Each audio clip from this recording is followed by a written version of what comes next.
damaikanlah jiwa-jiwa kecil itu dengan akhlak yang indah.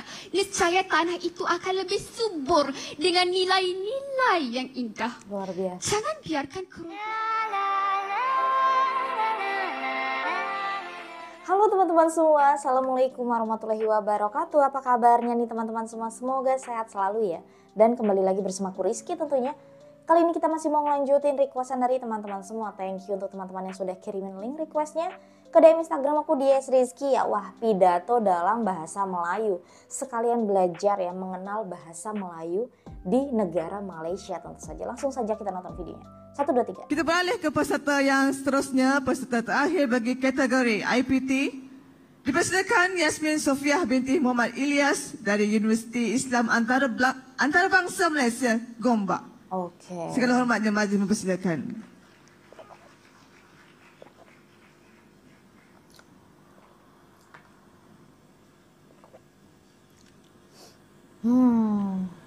Nonton lagi pidato bahasa Melayu. Oh, pertandingan akhir pidato. Oke. Bismillahirrahmanirrahim. Assalamualaikum warahmatullahi wabarakatuh. Dan salam sejahtera. Kalungan apresiasi buat saudari pengerusi. Semangat banget. Berinovatif, kombinasi juri berintegriti. Seterusnya saudara dan saudari. Mantap. Hari ini saya ingin mengajak anda semua untuk kita berbicara dari hati ke hati. Agar segala persepsi dan interpretasi yang ada di dalam diri kita tinggalkan sepi. Cukuplah peristiwa berdarah 54 tahun yang lalu menjadi ibrah kepada seluruh penduduk di bumi bertuah ini. Hanya kerana persepsi dan provokasi, hilang segala toleransi, musnah segala akal dan budi. Namun percayalah, nukilan demi nukilan sejarah yang tercipta ini sebenarnya telah memahatkan sebuah seruan perpaduan yang penuh dengan hikmahnya.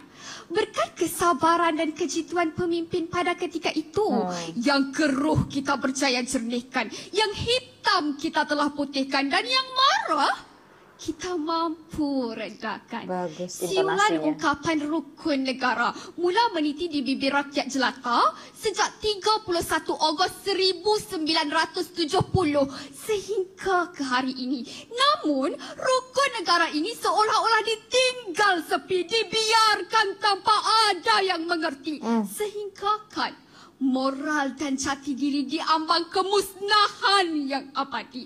Oleh itu, atas dasar sebagai pewaris bangsa yang tidak mahukan perpecahan dan perbalahan, ayo kita sama-sama hayati satu tinta bicara, rukun yang 5, rukun kita bersama. Saudara dan saudari, rukun yang 5, rukun kita bersama akan saya bawakan kepada anda sebuah dimensi bicara untuk kita memahami dan meneliti aspirasi murni rukun negara, gagasan ideologi Mageran untuk mencapai perpaduan yang lebih erat dan mewujudkan kehidupan yang lebih demokratik. Tuntasnya, 3 kisah akan saya ceritakan kepada anda sebagai bekalan untuk kita bawa bersama di medan perjuangan, menjadi bukti betapa jatuh dan bangun sesebuah negara itu terletak di pundak anak bangsanya. Hadirin, pertama, agama itu peribadi, ibarat jalan di tepi-tepi, benang arang orang jangan dipijak. Seorang pendeta lama pernah menukilkan, hidup ini perlukan Tuhan kerana Tuhan itu tujuan pengabdian. Sebab itu, rukun pertama dalam rukun negara mengangkat agama Islam sebagai agama rasmi persekutuan. Namun, kita tidak pernah menafikan agama dan kepercayaan bangsa-bangsa yang lain. Menunjukkan kepada kita betapa kepercayaan kepada Tuhan itu merupakan pegangan utama seseorang anak bangsa. Namun realitinya pada hari ini kita semakin tenat dengan akal budi diri sendiri sehingga tiada lagi sifat menghormati. Lihatlah bagaimana isu penghinaan terhadap agama Islam oleh Alvin dan Vivian yang telah mencalarkan perpaduan yang sedang terbina utuh. Hadir pula Namawi mengeruhkan lagi keadaan yang berlaku. Bahkan bukan hanya agama Islam dicaci, dikeji dan dimaki, namun agama-agama lain turut menerima tempiasnya. Cuba kita bayangkan, adakah kita mahu nasib negara Malaysia tercinta ini sama seperti di Myanmar sana? Kepelbagaian agama tidak diraikan, kewujudan bangsa-bangsa lain dinafikan, sehingga akhirnya pembunuhan menjadi jalan pengakhiran. Musnah segala impian untuk kita mengenal arti sebuah kebersamaan. Sebab itu sifat menghormati itu cukup mudah. Kita sama-sama menerima, kita juga sama-sama gembira. Saudara dan saudari. Kedua, pemimpin dan rakyat berpisah tiada. Ibarat telur sesangkak, pecah sebiji, pecah semua. Kita sepatutnya berbangga kerana Malaysia masih lagi mengamalkan negara raja berperlembagaan. Cukuplah kejatuhan kerajaan beraja Korea Selatan, Mauritius, Samoa dan Nepal menjadi bukti betapa kegagalan pemerintah dan rakyat bersatu akhirnya membawa kepada kemusnahan yang kekal merentas waktu, memahat sejarah hitam di kalbu. Ingatlah, membina sebuah tamadun bangsa itu tinggi nilainya. Kerana itulah rukun negara kedua, kesetiaan kepada raja dan negara menjadi paksi utama untuk kita suburkan nilai menghormati dan mentaati pemimpin, terutamanya barisan raja-raja yang berdaulat. Di Malaysia, kita seharusnya berbangga kerana Malaysia masih lagi mengamalkan demokrasi berperlembagaan yang tidak pernah menafikan hak rakyatnya. Buktinya, perlembagaan persekutuan memberi perlindungan kepada setiap rakyat di negara ini akan hak dan keistimewaan kita semua sebagai warga negara. Tidak cukup dengan itu, perlembagaan ini menjadi sumber rujukan utama bagi segala hal berkaitan pemerintahan, perundangan, kedudukan dan hak sosioekonomi rakyat. Selari dengan rukun negara ketiga, keluhuran perlembagaan. Justru, apakah yang kita mahukan lagi? Semuanya sudah tersedia. Hanya kita perlu menzahirkan taat dan setia. Saudara dan saudari. Ketiga, sopan budi bahasa ibarat elok bahasa kan hidup, elok budi kan bakal mati.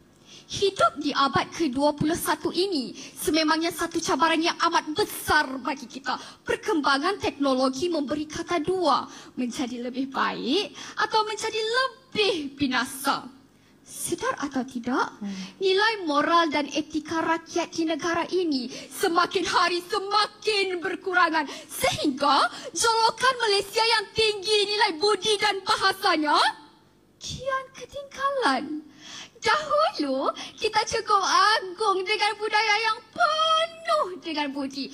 Namun kini, ia sekadar menjadi kenangan yang abadi. Lihatlah jalur gemilang dipijak, dihenyak, dikoyak. Apatah lagi, bayi yang tidak berdosa menjadi mangsa buangan manusia yang tidak pernah mengenal arti simpati. Renungkan seketika di sekeliling kita. Apakah akan terjadi kepada anak muda yang kian meningkat usia, namun masih kosong minda dan jiwa? Andai inilah pemimpin masa depan kita, apalah nasib negara yang telah lama kita bina dan apalah nasib tamadun yang telah lama kita cipta?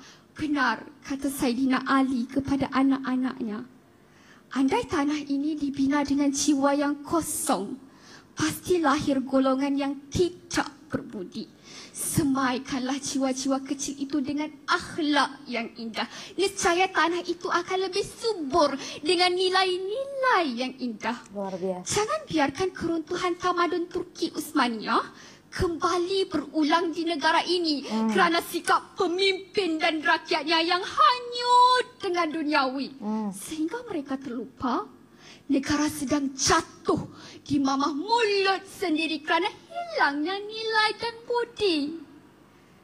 Kesimpulannya, peristiwa 13 Mei 1969 cukup mengajar kita betapa sebenarnya persefahaman itulah merupakan kunci utama dalam kita menyamai sebuah perpaduan yang harmoni.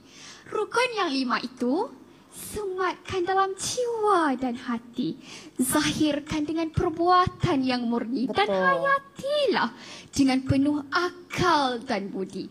Kerana saya percaya jiwa-jiwa di hadapan saya ini penuh dengan kasih suci. Luar biasa. Ayuh, selamatkan negara kita daripada jatuh di tangan sendiri.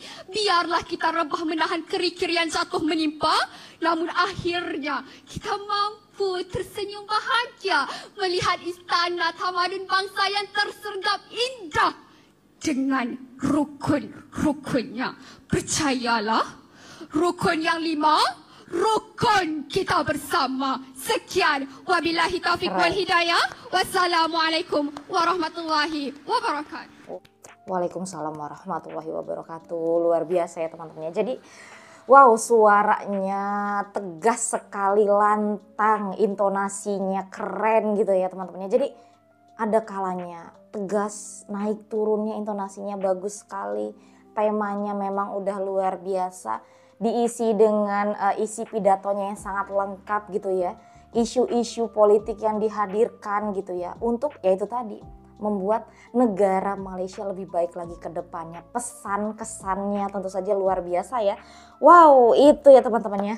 Akhirnya bisa mendengarkan kembali pidato dalam bahasa Melayu. Ini bahasa baku Melayu ya teman-teman. Nah itu tadi ya, kita sesama negara jiran tentu saja saling menghormati dan menghargai bahasa masing-masing. Belajar ya teman-teman ya, mendengarkan bagaimana sih bahasa Melayu di Malaysia seperti ini gitu ya teman-teman. Jadi kita belajar men-share hal-hal yang baik tentu saja. Saling belajar, saling menghargai, menghormati bagaimana apapun itu yang ada di negara Indonesia dan Malaysia tentu saja.